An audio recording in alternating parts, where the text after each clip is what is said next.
One of the many great things about being able to sew is you can literally create anything. From bags to garments to accessories, even shoes, if you will. There is no limit in what you can do when it comes to sewing. But what's greater is having the ability to recreate something out of things that has no more value or things that are not being used anymore. My dear friends, I'm talking about upcycling. How do you turn this into this? Today, I will venture into a new sewing adventure by recreating a modern Victorian corset out of my old leather pants. And no, it's not for me. Coming up with this idea took me a while, as I don't want to recreate something that I won't probably be wearing or probably be using. So I decided that I'm going to give it to someone stylish, and someone who can really pull it off.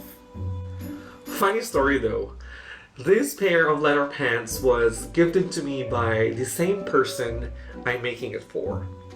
Surprise there? Well, I'm pretty sure she will be thrilled. So I went online searching for a nice but easy to make corset patterns, and I stumbled upon a website that offers free digital downloads. And when I saw it, I knew I had to make it. So if you're interested in making your own corset patterns, go to araneablack.com and you will find loads of information about corset making and access to a couple of her free digital corset patterns. Just a little bit of disclaimer, I am not a professional couturier, but I will do my very best to create this amazing modern Victorian corset. And along the way, we will be talking about the upcycling process as well.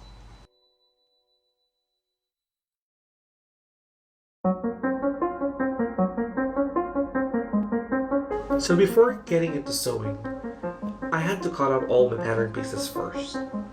I began by gluing all the pattern pieces together that were printed on regular A4 size papers.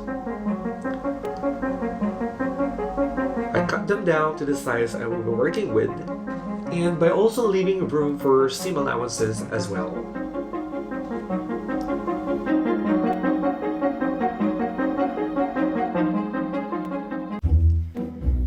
If you have gone and downloaded any of araneablack.com's patterns, you will find it super comprehensive. From measurements to cutting, fabric selection, tools and notions, grading, and all the way to construction and alterations. It's unbelievably remarkable.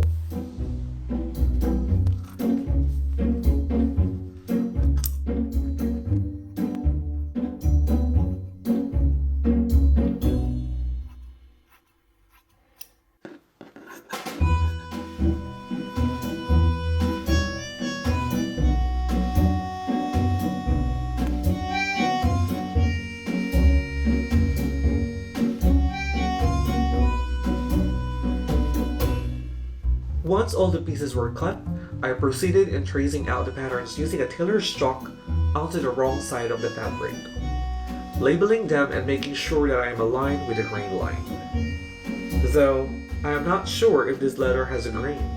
Who knows?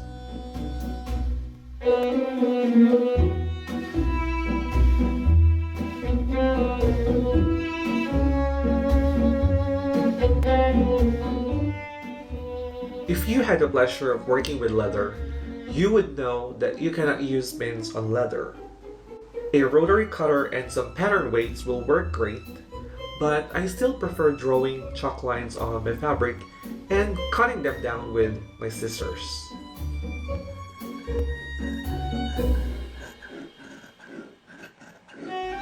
Actually, this worried me a little bit as I am not quite sure if the fabric will be enough for all the 12 pattern pieces. But it turned out, it's just barely enough, and the good news is, minimal waste, my dear friends. Minimal waste.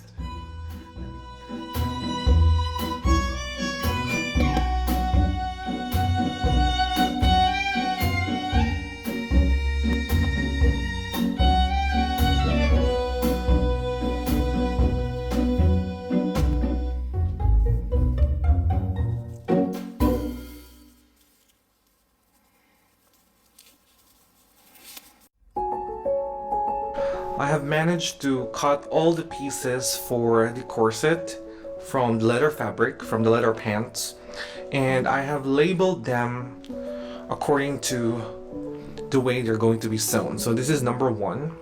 This is the center front, and right over here is where the zipper is going to be installed. So each side has 6 pattern pieces, and all of these will be sewn together. And that's what I'm going to do right now on my sewing machine. So it's a lot, but it's very easy to sew all of this together. And I have also managed to cut out my lining pieces over here. I haven't removed the paper because I don't want to get confused. Because if I remove this, I don't know which will go to which side. So here we are so far. Now my goal is to sew all of this together, and I'm going to sew the lining fabric as well.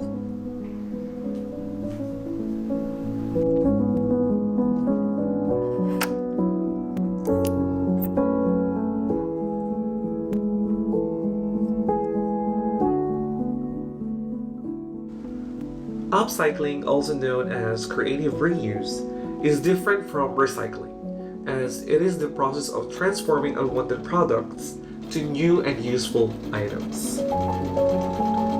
Recycling is just mainly reusing the same items repeatedly, only for its intended purpose.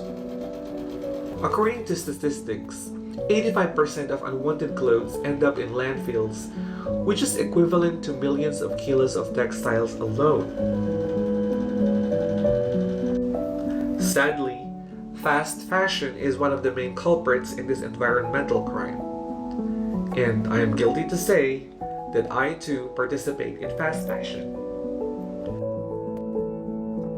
Upcycling is a creative process that I personally enjoy but find challenge with. But how do we help our environment? This is not an issue that can be resolved overnight, but if we start little and rethink about the many ways we can repurpose our old clothes, then that can be a good starting point.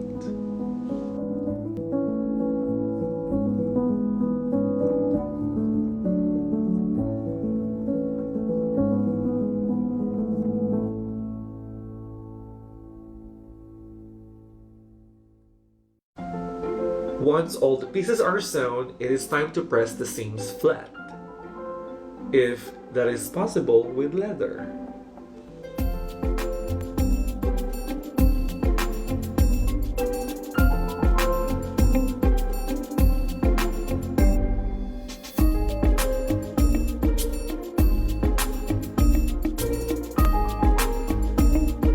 So here is where we are so far.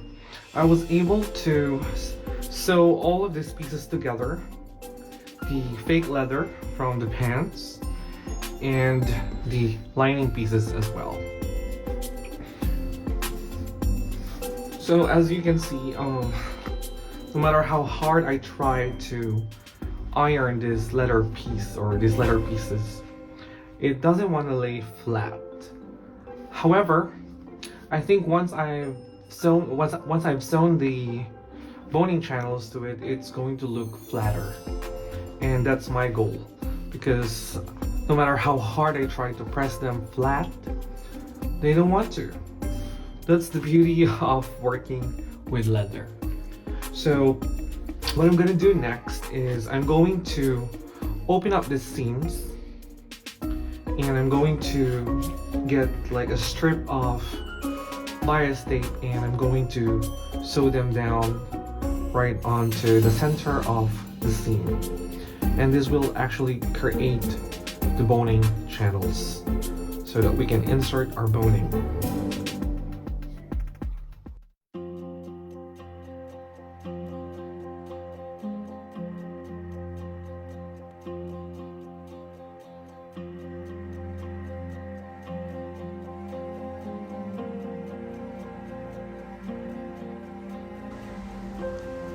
The boning channels are then sewn down onto all the seams, including the center back where the grommets are going to be installed. This will allow for more support once the ribbons are inserted for closure. The boning I'm using is made out of plastic, also called Ridgeline boning. Historically, boning is made out of whale bones. Like, we can afford to kill whales just for the sake of fashion. They are endangered, my friends. So I settled to just use this plastic one, which is not environmentally friendly too, but that's a discussion for another time. But also because nowadays, one can't just simply find an actual whale bone. Other boning includes synthetic baleen, spiral steel, and flat steel, or even cording can be used as boning structures. The ends of the boning are polished either by a nail file or, in my case, melting the ends with a lighter. This is so that there are no rough edges that could possibly poke out of the boning channels.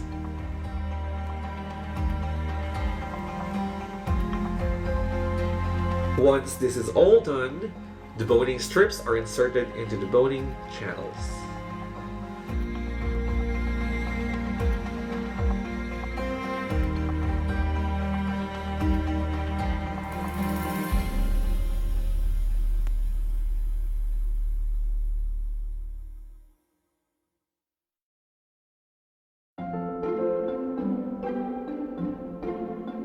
I am now sewing the separating zippers to the front of the corset bodice.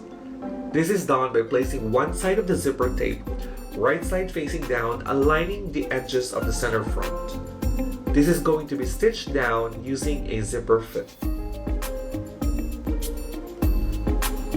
Once sewn, a top stitching on the outside would be nice and will secure the zipper in place.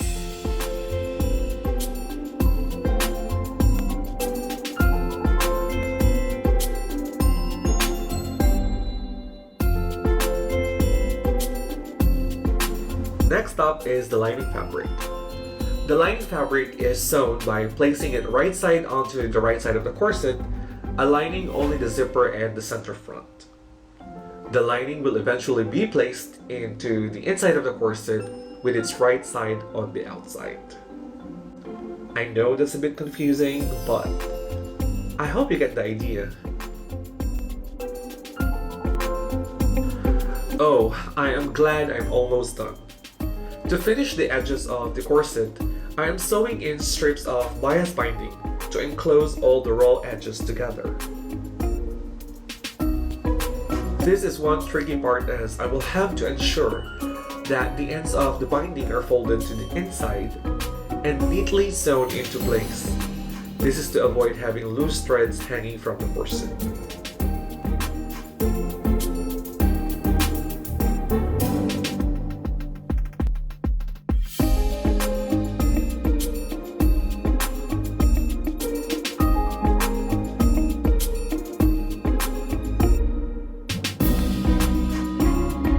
Alright, so finally I was able to create the actual corset.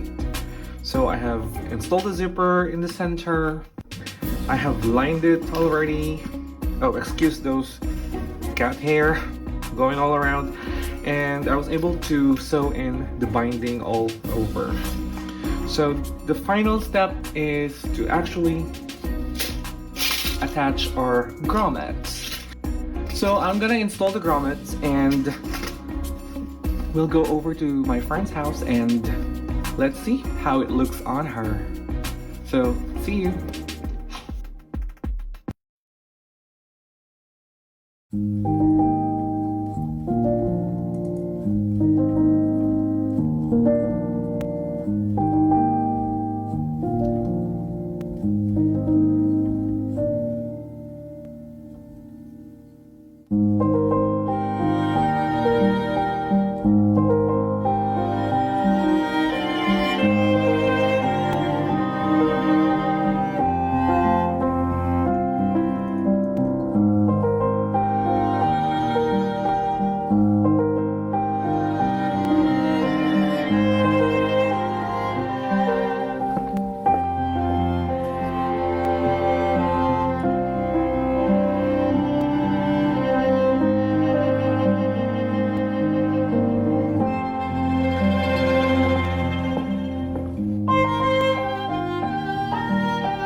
pants to corsets?